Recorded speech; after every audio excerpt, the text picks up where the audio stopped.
Instruction Committee today. I will turn it over to, I'm getting ready to call you Miss Menard. Don't ask me where I got that name from. I'm getting ready to turn it over to, oh, wait. Moriarty. Okay, I got the M right. You did. You did. I'm getting ready to turn it over. It's been a day, y'all. It's been a day. I'm getting ready to turn it over to Miss Moriarty so she can continue. Thank you. Good afternoon, everybody. Thank you. The first resolution is a resolution to approve 2 field trips for Fostertown Elementary School. One for the 5th grade students to attend a trip in New Jersey to medieval times. And the second is the Science Club. They go on an annual overnight trip, the students who are in the Science Club, 40 students. Does anyone have any questions or comments? I am losing my mind today. Okay, Miss Mineo. Hello. I have a problem with medieval times. I read the description and I think it's not a valid curricular description. And so I just do. I have a problem with that field trip. I've had a problem with it since I was a principal. Mm-hmm. I think that it doesn't really tie into the 5th grade curriculum. So I think they should really find another place to go. I will vote no on this when it comes to the floor. I just have a question. Exactly what is the issue that you have? I hear you say it doesn't tie into the curriculum, but what specifically are you speaking of? Specifically, the whole thing about medieval times is not anything that's taught in 5th grade. They do mention it though. I mean, they may not. 6th grade they mention it. Not okay, maybe I'm getting my grade levels mixed up because I know that there is a one that they mention it too, where they talk about it. So it's 6th grade and not 5th grade. Yeah. Okay. And I'm wondering how valid, without a writing thing afterwards, without a pre-writing, mm-hmm. Then going and then a post-writing, whatever, that was not in the description.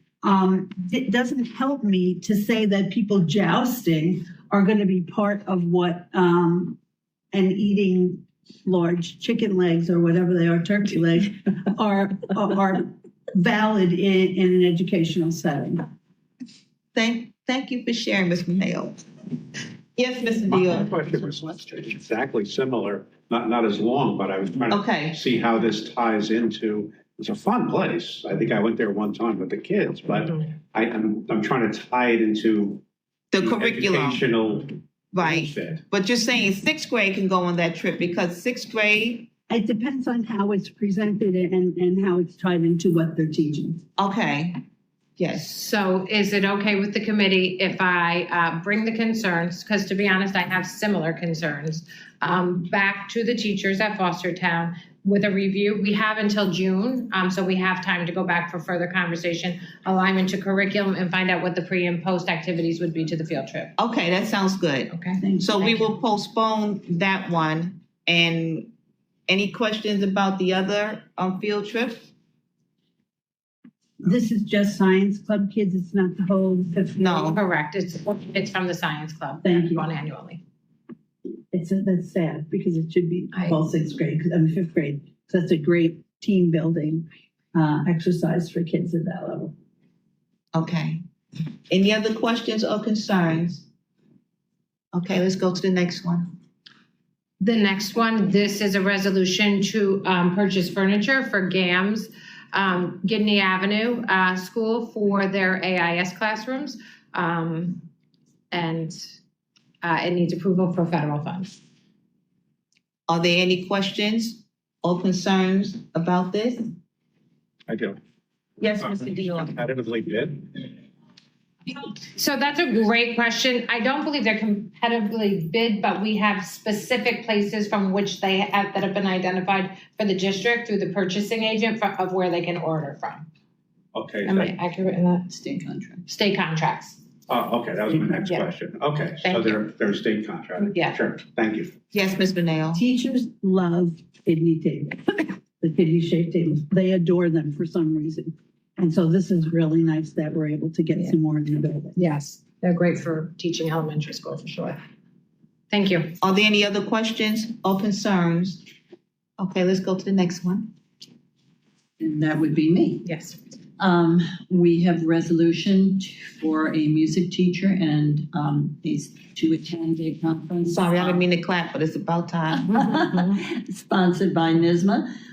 This is in Rochester, cost not to exceed $1,500. Also a conference request for 2 of our occupational therapists.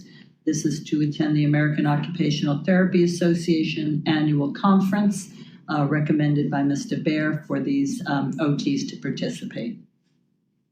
Are there any questions or concerns on this issue? Okay, let's go to the next one. Next, we have a resolution for a field trip, 2 field trips. One is for our NFA North Campus Engineering and Design Program through our Career and College and Technical Education Visual Arts Program. This is a field trip for students to go to the newly revised Monaghan train station. They will be partnering with the design firm who did the design for the train station, who has arranged this trip, to look at the unusual aspects that have been incorporated into the design of the new train station. Hard to say. Not just you today. The following is a trip for a student, a teacher, and a parent for a field trip, again, through the Music Association in Rochester, April 13th to 16th. And the parent's expenses are not being paid by the district, but the parent is accompanying the child, which is why the parent was included in this resolution. Are there any questions or comments on this issue? No. Okay. I have 2 quick items I'd like to add, and I apologize if I may, or do you want to have our presentation first?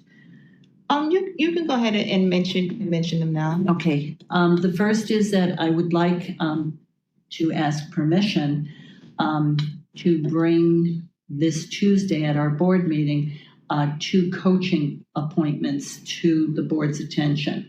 I will have the names of the individuals. This is for our flag football coaching staff. On Tuesday, the second posting closes Monday afternoon. We will hold interviews. We will have a recommendation. And with your permission, I'd like to be able to bring those forward Tuesday evening so that they can start to practice, because the league is starting to schedule games. Understood. So this is a time sensitive. sensitive. But it's a time sensitive matter. For this is time sensitive. I understand. Okay, go ahead. The other concerns are varsity boys varsity basketball team, who did win their game last night. It was a very close and competitive game. They won by 1 point at the last minute. It doesn't matter. A win is a win. A win is a win. We are playing at 12 o'clock this Saturday in Yorktown. If our boys are successful, or when our boys are successful Saturday, they will then be going to Glens Falls for the quarterfinals. Oh, okay. That will be the game is next Friday, 17th at 1 o'clock. And then when they are successful in that game, they will then play at 7 o'clock in Glens Falls on Saturday. The league and the Sports Association for the state pick up the major bulk of the costs for housing for the team and for their food and accommodations. Okay. However, we will be sending the boys up Thursday evening prior to Friday, Okay. so that they have time to relax, meet as a team. They will get And more time practice to and stuff. practice. Yes, okay. That Thursday night expense will be borne by the district.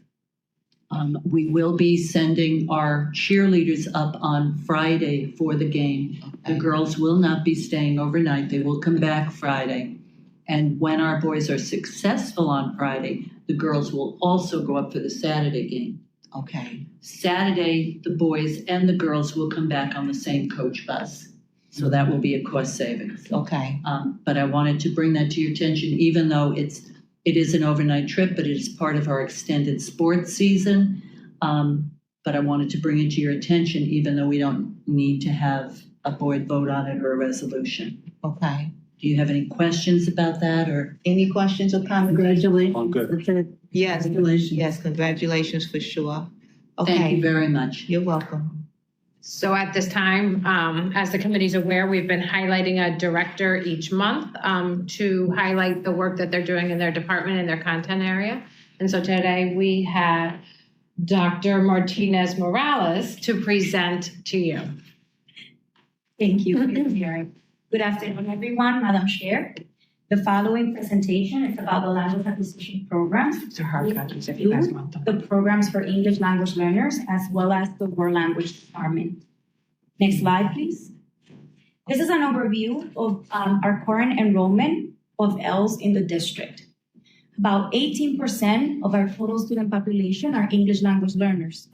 50% of those students are newcomers, meaning that they have been in a U.S. school for 0 to 3 years. In addition, we have 2% who are former ELs. This means that they have achieved English proficiency as evidenced by New York State exams. These students required an additional 2 years of services plus testing accommodations. This brings our percentage of students who receive EL services to about 20%. The bar graphs that you see are from the New York State Ed data website, and it's highlighting our number of ELs by grade level and also by ethnicity, showing that 9th grade has the highest concentration of ELs, and that over 90% of our ELs are of Hispanic descent, and so Spanish is their home language. Next slide, please. These two data points are about our EL enrollment new entrants for this school year. And as you can see to the right-hand side, by November, we had screened 462 students. Out of those, 300, and it's very hard to see from there, out of those 316 resulted in being ELs. And also about 13 students who came to us from another New York State school. And by mid-January, we had screened over 500 students and 368 were ELs, and an additional 23 students entering from another New York State school. By the end of January, that number has increased to 384 students with an additional 27 students coming from another New York State school. This brings our numbers of new entrants who are ELs for this school year to about 400 students. This does include our incoming kindergarten class, so it's K-12. To the left-hand side, you see the distribution of the enrollment of the new entrants by school building. And as you can see, the buildings that offer bilingual education have a higher number of new entrants. Next slide. And this is due to the fact that our EL parents who speak Spanish typically do choose, it's by parent choice, and they do choose the bilingual programs for their students. I have a quick question. Besides Spanish, which I know is the major other language, what are the languages of the other students that do not speak Spanish? You have a slide for Okay. Look at that. Okay. So these are our top 5 languages of our students who speak a language other than English. Spanish being the highest, second is Arabic, followed by French Creole, Vietnamese, and Chinese. Okay. Next slide, please. So our programs follow the English language arts and home language arts curriculum maps. And these are housed in our NECSD K-12 curriculum map shared drives for elementary and secondary.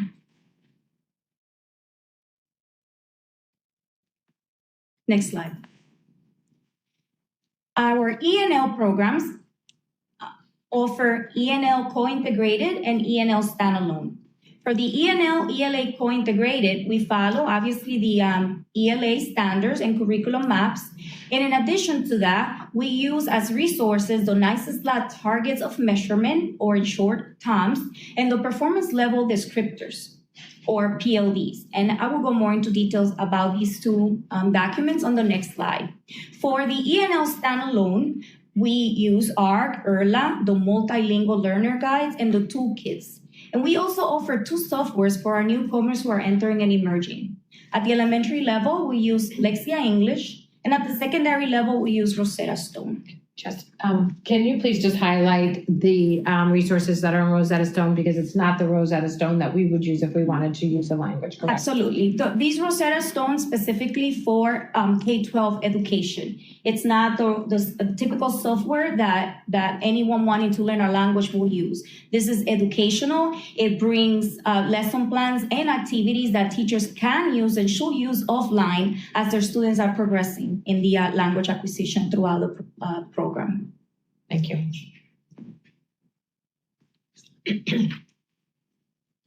So these are examples of the 2 documents that I mentioned before. The one to the left is called Targets of Measurement. This document is aligned to the ELA anchor standards. And what they show is the language, purpose, functions, and characteristics that students should show or demonstrate for that anchor standard as they achieve English proficiency. This example in particular is for the reading modality and is for the grade band 1-2. As you know, the NICESLA is by grade bands K, 1, 2, 3, 4, 5, 6, 7, 8, and then high school, grades 9, 12. The document or the example of the document on the right-hand side, it's also for a reading modality for the grade band 1, 2, and this is the performance level descriptor. This takes it to a deeper level, where it doesn't only show you what an L is able to demonstrate as they achieve proficiency for that standard, but also by proficiency level. What does an entering student, emerging student, it's able to demonstrate for that particular standard? And these are documents that together with our curriculum maps and our ELA standards, we use to inform our instruction. Yes, Ms. Benita. Not for me, but for the others. Could you explain entering, emerging, transitioning? Please, thank you. So these are the proficiency levels as informed either by the NICETEL, which is the exam students receive when they first enter the New York State school districts, and also by the NICESLAB, which is the state assessment that is administered every school year for students to demonstrate the English language proficiency. And they either fall in these levels. There's 5 categories: entering, emerging, transitioning, expanding, and commanding. Commanding being they have achieved English proficiency, and then now they enter into the 2 years that I explained earlier, where they still need support. Mm-hmm. Everyone understand? Okay. In terms of assessments for our Ls, we obviously have the NICESLA that it's every year. We have the speaking part that this year will take place between April 17 and May 26. And this is administered one by one to our students. Then we have the other 3 parts that are listening, reading, and writing, and those will take place May 16, 17, and 18 of this school year. We also have common assessments at the secondary level, and these are the dates the assessments are administered. We also have for ELA and math at the elementary level, we do have Spanish versions of these assessments for our students who are in the bilingual programs. So the first one is for the elementary, I'm assuming, because it doesn't say elementary for the NICESLAT. The NICESLAT is K-12. Every L takes the exam. Oh, okay. Thank you for that question. Okay. Next slide, please. So we offer several programs as additional support to our Ls. These include the high school homework help, L Regents preparation program, the ENL at night school, and also the Saturday Academy for students in grades K-8. And these are some of our pictures of programs this school year. I would like to interject here. The students who attended our high school homework help challenged the Regents in January. Every single one of those students passed the Regents. Oh, wonderful. That's wonderful. And I would also like to say that our K-8 Saturday program has 205 students in it currently. Perfect. Yeah. Oh, wow. Thank you. Next slide, please. In terms of professional learning, we offer professional development either through common planning time, department meetings, the bilingual vertical team meetings that happens at the building level. And also, we collaborate with the Newburgh Teacher Center to provide courses that are L-specific to all of our staff. As part of the regulations, every faculty and staff has to receive a percentage of professional development that is L-specific. And these, again, are pictures of this professional learnings that has happened this year. Next slide, please. We also hold L-parent meetings. We have, obviously, the orientation meeting that the L-intake specialist has with the parents at the time of registration. We also have district-wide L-parent meetings where we offer information about our programs, about state assessments, and resources in general. And we also hold L-specific sessions at FACE parent universities.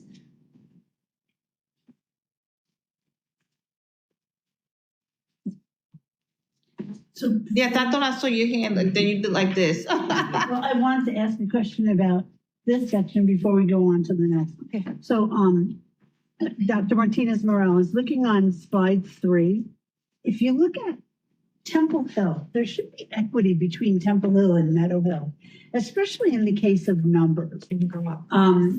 But you look at 19 new people at Temple Hill, or 17, sorry, it's really little. And then you go to Meadow, and it looks to me like a whole lot more, 60 or 60. So that's like many times greater. So what can be done to kind of balance that and provide equity between the two largest, well, the two K-8 buildings in our district, allowing parents a little more choice in the New Windsor area? Absolutely. Part of that, and thank you, Ms. Mineo, for that question. Part of the reason why there's a larger number in Meadow Hill is because in Meadow Hill, we do offer the transitional bilingual program. In Temple Hill, we used to offer the dual language program K-5. It's currently only in grades 3 and 5 at Temple Hill. So the teachers were reassigned, and so therefore there's no bilingual program there in K1, 2, 3. That's really a shame, because that would have given our students a lot more opportunity and a lot more opportunity closer to home for those students who live in the south side of our district. So yeah, it's kind of sad. We can work on shifting some of our instructional support as we move forward. My second part is, I know this is a difficult thing, and this is in no way, on you. I know it's hard to get bilingual content area teachers. So my question is, how are we supporting our students when they go from grade 5 to 6 and above? Because those content area teachers are like diamonds. You can't find them. Yeah. And the children have heavy, sometimes very heavy content area to learn. For example, health, perhaps chemistry, things like that in the high school and in the middle school. So, what services do we offer at those levels? So for the middle school, we do have 6th grade bilingual at South Middle School.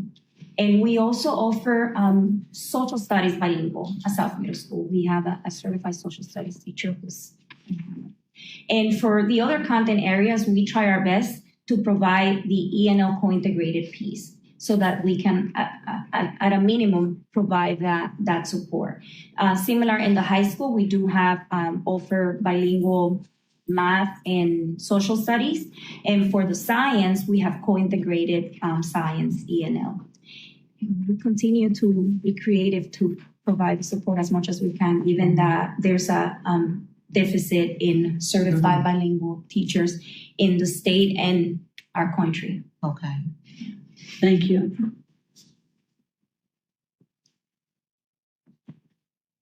So now on to the world language department. Next slide, please. Recently, the state approved the changing the name from foreign language to world languages. Sometimes people still use them interchangeably, but now it's officially world languages.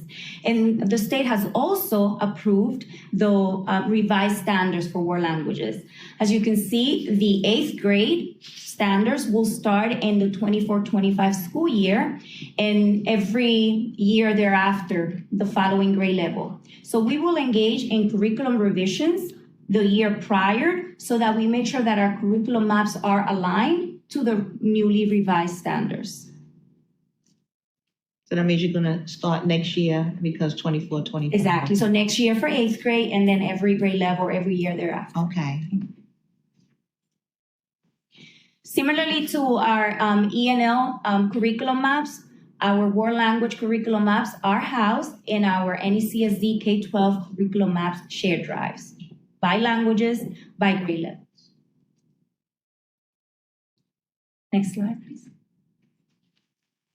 So in the past recent years, we have added several courses at the level 1 or checkpoint 8 level. And this is in order to provide additional opportunities to our students to earn the low credit required for graduation. These courses are Foundational Spanish for Native Speakers, who target specifically our students who are newcomers and have low literacy skills in Spanish, in their home language, and also those who are SIVEs or SLIVEs, which are students with limited and interrupted formal education. Multicultural Awareness, it's a course that targets our students who have taken the level 1 course several times unsuccessfully. And this course is more focused on the culture piece and not so much on the language, to again provide that additional opportunity to our students who may have had trouble acquiring the language. We also provide intensive Italian, which is levels 1 and 2 combined. And this is to afford the opportunity to our students who may not have had the opportunity to take Italian in the middle school due to our limited offerings, again, because of staff. In American Sign Language, we recently got approved, and we are excited to be able to offer it next school year.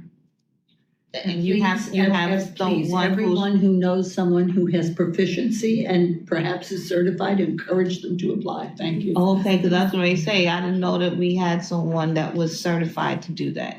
You're still looking. We are actively and eagerly. Okay. I know retiree Becky O'Barron. Thank you. Next slide, please.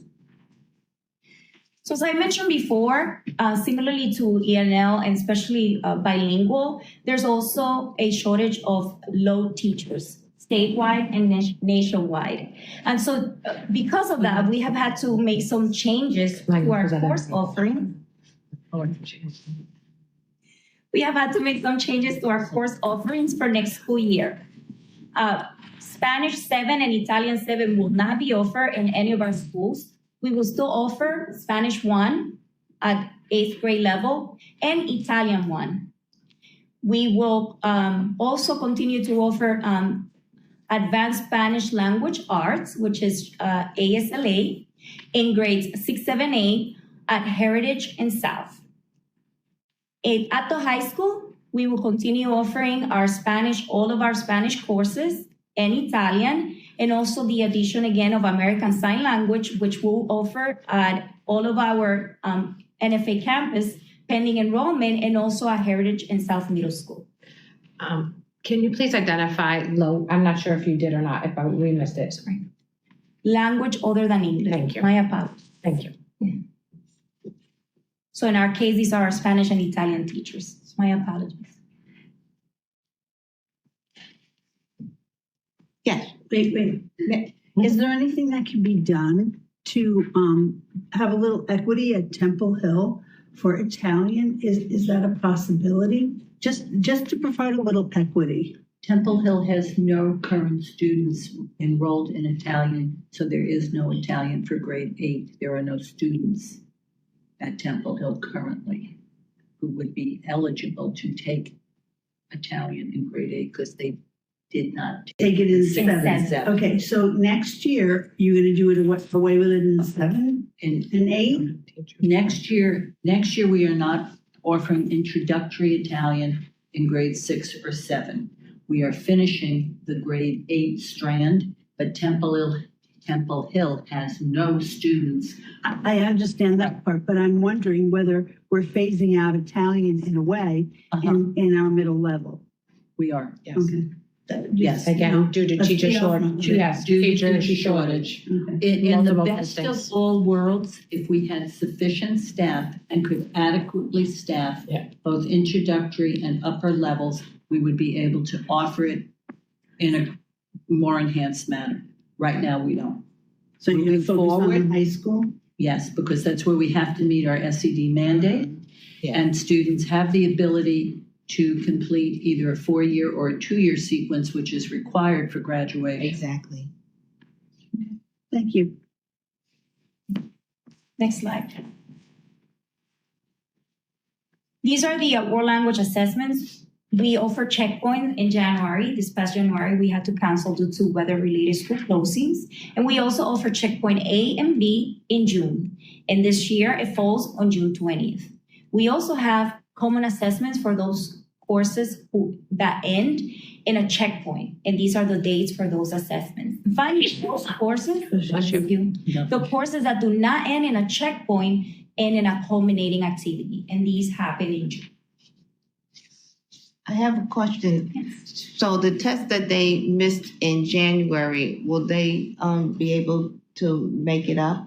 They'll be able to take it in June. Any student who was Oh, that's the date right there? Yes. Okay. And they go to another district to take it if they wanted to. Yes. Okay, because I saw it canceled due to weather, but I didn't realize because it doesn't say makeup date there, so that's why I was asking. So June 20th is the makeup date. Yes. And Okay. we did have one student who chose to take the checkpoint in January at a district that was able to offer it on a rescheduled date and challenge it at another district. Oh, okay. It's also permissible. Okay, thank you. Next slide, please.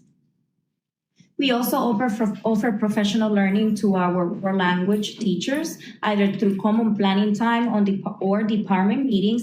And these are some of our sessions that we have offered so far this year. Next slide, please. Concludes my presentation. Any other questions?